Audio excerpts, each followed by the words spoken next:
Hello and welcome back everyone. Today we're going to be doing my first impressions of Fighters of Europe. This is a Kickstarter I backed some time ago and I'm excited to finally have it in my hands. The reason I was excited for this title was because it was something that looked quite streamlined and simple and easy to follow. So the question is, does it measure up to my expectations? As I said before, these are my first impressions.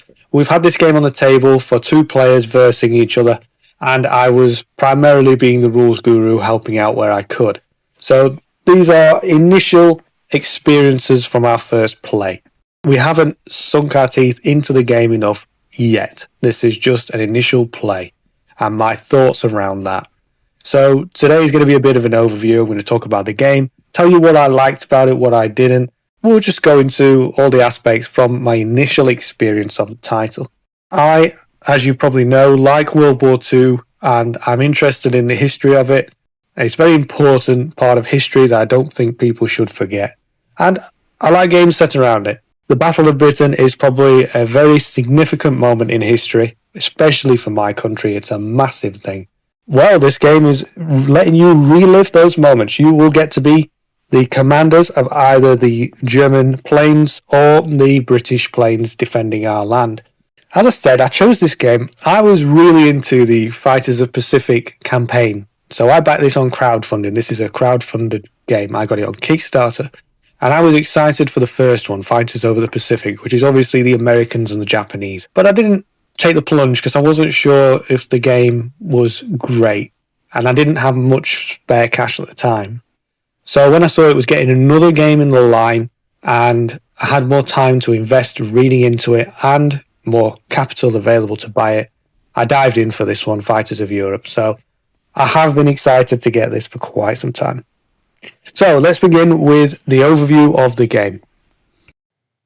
So in this game, you will be either the British or the German commander, moving your planes across the battlefield in an effort to complete your objectives. And there is a whole bunch of scenarios in this box. So I haven't really tried them all, but it looks like there's quite a good amount of variety. And you as the commander will be flying your planes around the board, trying to bring down your opponent's craft and to position yourself in the best places to attack your enemies and bring down their planes. This is a game about strategic movement.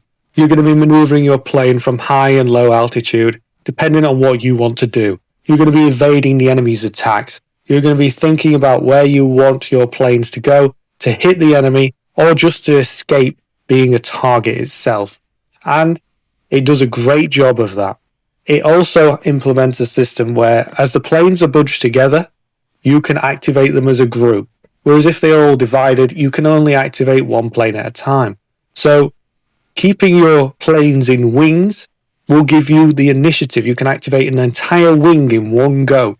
But if you start to split up your planes, as you choose, you're going to either choose a wing or an individual plane to activate. So as you diverge and spread out your forces, you're going to have more activations and you're going to activate less planes at a time. So there's advantages to being in a wing of planes and there's an advantage to being on individual.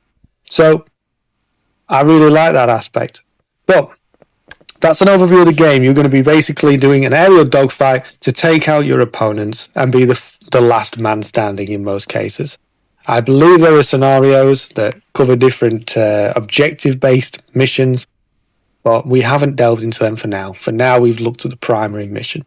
So let's go into the initial positives. So the things that I thought were good about the game from our initial experience. First of all, I said I backed this because I thought it was going to be a simplistic title. It was going to be easy to table. And I'm glad to say that it met my expectations on that front. It gives you a tactical game, strategic game, but it's easy to understand. The rulebook is very light. It's only a few pages. The first couple of pages are just the setup.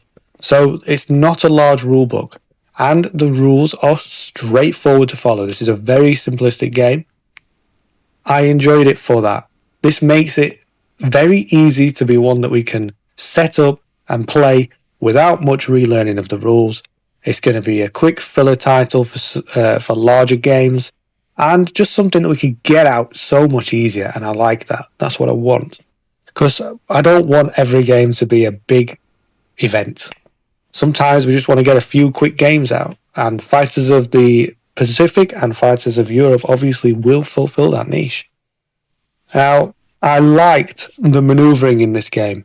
Now, I've mentioned Star Trek Tactical Combat before in another video, and I've mentioned quite a few other games where maneuvering and positioning yourself is very key. And it is exactly the same in this game. Maneuvering your planes is as important as shooting at your targets. You need to set yourself up to try and gain as better advantage as you can. So you need to maneuver your planes in wings and keep them together and split them at the right opportunity. You need to be able to outsmart your opponents, outmaneuver your opponents, as well as outgun them. So I like how this works, the system itself. It's got a few maneuvers.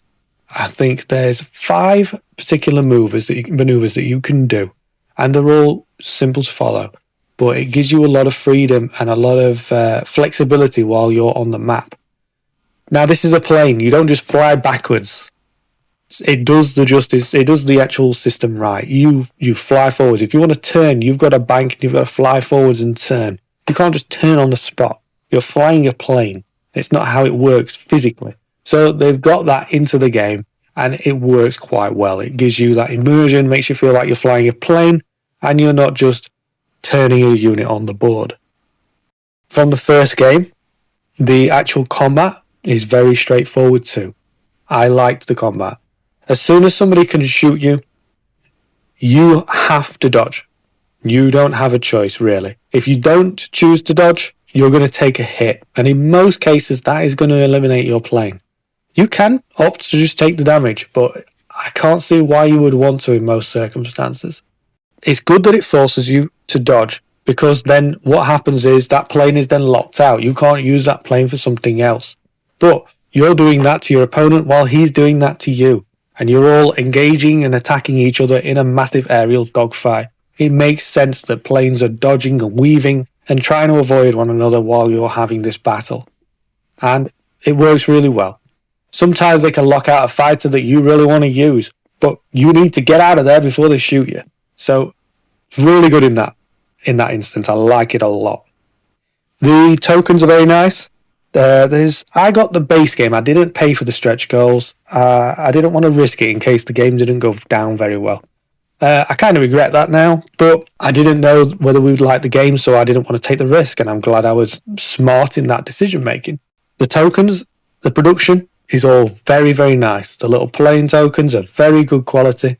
The boards are nice. They're multi-cut. They're like jigsaws. You can put them together in all different orientations to have different battlefields. That's a great feature. That I like that. Then there's the player boards, which are just as awesome. You have 2 features on them. You have your speed, which is your movement, and your armor, which is your life. And then you have finally your firing arcs, which are clearly laid out and shown with red hexes to indicate which direction you can fire. And that's it. That's all that's on there. Incredibly streamlined. That's it. There's not much component bloat in this game. It's got just what you need to enjoy it. There is the smoke tokens for when your plane gets hit. Perfect what they need. Put it underneath your plane to indicate it's had a hit.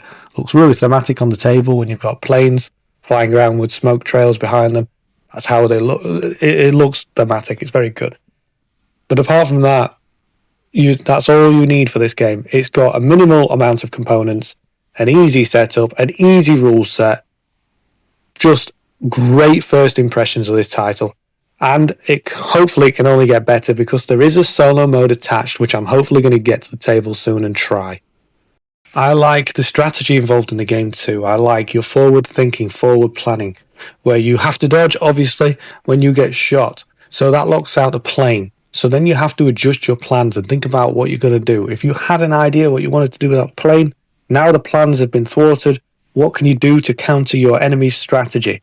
Your movement points, you have to move the full movement range. Your engine, your propeller is going. You can't just stop mid-flight. This is a plane, so you have to move the full distance.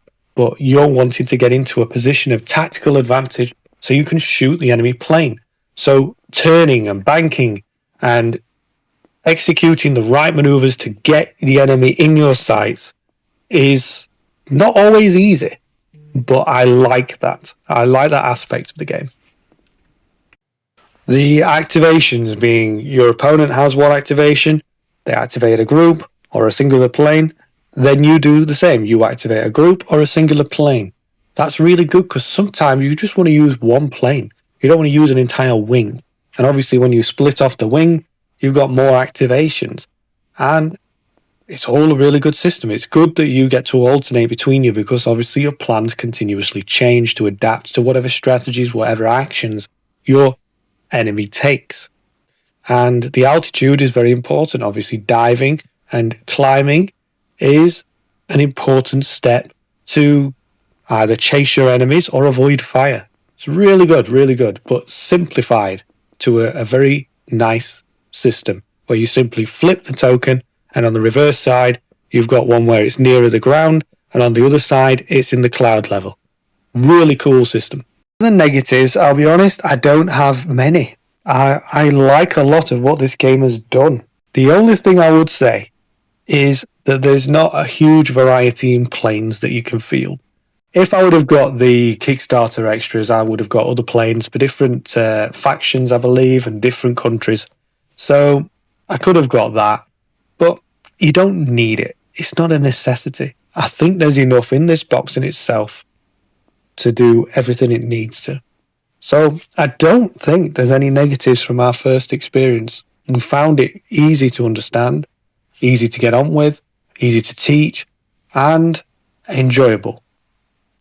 The most complicated thing for people to grasp might be the maneuvers and movement, but again, it's all on a simple card, straight and easy to follow. I don't see how that can really fumble people if they've played games before. So in conclusion, this is a very successful Kickstarter back on my side. It's had a great first impression. It's been easy to get out. Everybody seemed to have enjoyed the first session, and there's obviously a whole variety in the box that we still have yet to try out, all the different scenarios, and even 4-player session of this might be quite fun. And not to mention, I have the solo mode that I am quite eager to check out now. So it's really left a good impression from the first play, and I'm impressed. I'm impressed. This was certainly a good purchase from my standpoint, and I'm looking forward to delving more into it. If I really get sucked into the game and the gameplay, obviously I will probably try and pick up Fighters of the Pacific because I like that theatre. The ocean battles with ships underneath was a cool look, and I'd love to get that on the table too. But we'll see how Fighters of Europe stands after we've had a few plays. The initial experience has been very positive. So I hope you enjoyed this video. A very brief intro to the game and my initial thoughts, and there'll be more first impressions videos coming very soon. And I do recommend you have a look at this one if you're into World War II, fighters and dogfighting, or just the description that I've given today. I will see you all next time. Please subscribe, like, and hit the notifications, and have a nice day.